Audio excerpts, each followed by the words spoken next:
Hi hello welcome to okay TV. నా పేరు Narasimha. So present BJP 400 సీట్లు గెలవబోతుంది. అబ్కా బార్ 400 సీట్స్ అనేది వాళ్ళ స్లోగన్. సో 400 సీట్లలో బీజేపీ గెలవబోతుందా అంటే ఒకవేళ గెలిచినా 300 నుంచి 400 మధ్యలోనే ఉండొచ్చు. మన ప్రశాంత్ కిషోర్ కూడా అదే కన్ఫర్మ్ చేశారు. మాకున్న ప్రస్తుతం ఉన్న అంచనా కానీ లేదంటే సర్వేస్ కానీ అన్నీ 320, 325, 330లో వరకు రీచ్ అవుతుంది. తర్వాత వారి కూటముల్లో వాళ్ళు వీళ్ళు అందరు కలుపుకొని ఒక 400 సీట్లతో వాళ్ళు బలంగా ఉంటారు నెక్స్ట్ 5 ఏళ్ళు అనేది ఒక అంచనాగా కనబడుతుంది. సో ఇప్పుడున్న పరిస్థితుల్లో నెక్స్ట్ పీఎం ఎవరు? అమిత్ షా ప్రధాని అయితే ఏంటి పరిస్థితి? ప్రధానమంత్రిగా అమిత్ షా ఈ మధ్య ఎక్కువగా వినిపిస్తున్న స్టేట్మెంట్ ఇది.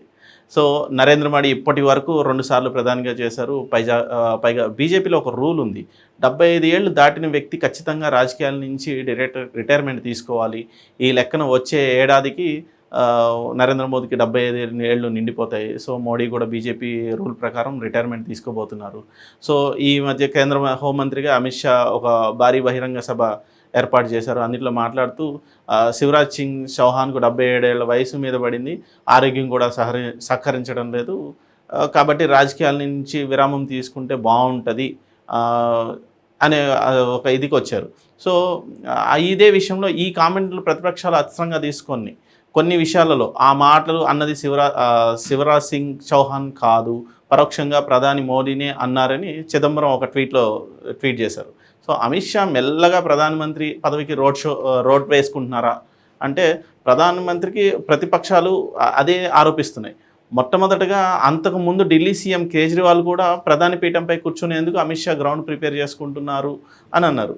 సో అది ప్రత్యర్థుల దాడి అయితే అంతటితో ఆగకుండా ఉత్తరప్రదేశ్ సీఎం ఆదిత్యనాథ్ యోగి కూడా ఆయన్ని కూడా తప్పించే ప్లాన్ వేస్తున్నారు. యోగి ఆదిత్యనాథ్ని కూడా తప్పించే ప్లాన్ చేస్తున్నారు అని కామెంట్ చేశారు.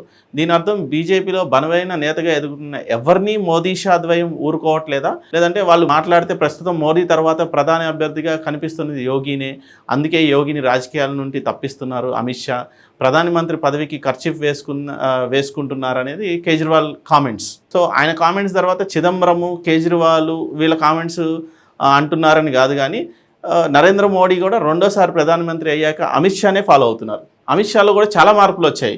అమిత్ షాలో మార్పులు కనిపిస్తున్నాయి. మోడీ లాంటి వేషధారణ అమిత్ షా కూడా ఫాలో అవ్వడం, లేదంటే మోడీ లెనిన్ కుర్తీ మ్యాచ్ అయ్యేలా డ్రెస్ వేసుకోవడం, చాలాసార్లు మోడీ వేసుకునే cut and straight jacket Amit Shah కూడా ధరిస్తుండడం, ఇవన్నీ చూస్తుంటే మోడీని అమిత్ షా ఫాలో అవుతున్నారనేది బయట చర్చ జరుగుతుంది. ఒకే గెస్చర్తో ఉన్న ఫోటోలను సెర్చ్ చేసి మరీ సోషల్ మీడియాలో వైరల్ చేస్తున్నారు కూడా.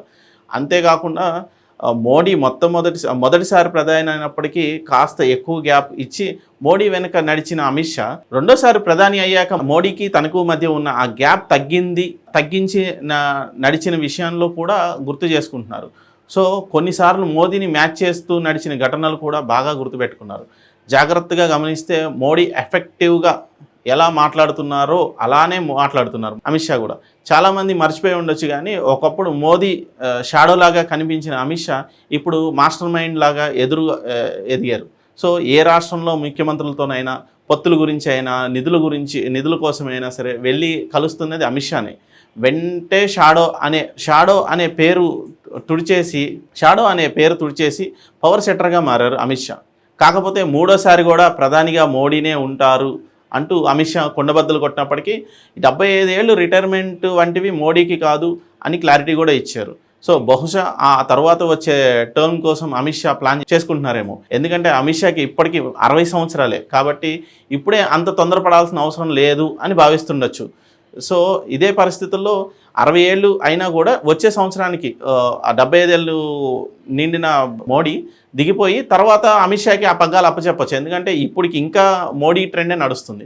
ఆ మోడీ ట్రెండ్లోనే నెక్స్ట్ ఎలక్షన్ కూడా వాళ్ళు ఛాలెంజ్ అయిపోతున్నారు. నెక్స్ట్ ఎలక్షన్లో ఆల్రెడీ 6వ దశ కూడా అయిపోయింది కాబట్టి రేపు 1వ తారీఖు రిజల్ట్స్, 4వ తారీఖు రిజల్ట్స్ వస్తాయి, 1వ తారీఖు ఎగ్జిట్ పోల్స్ వస్తాయి.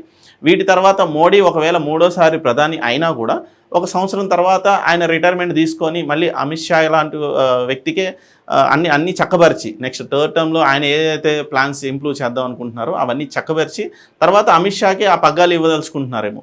సో వేచి చూడాలి. Amit Shah future prime minister లాగా కనబడుతున్నారు. So it's all enough. Thank you.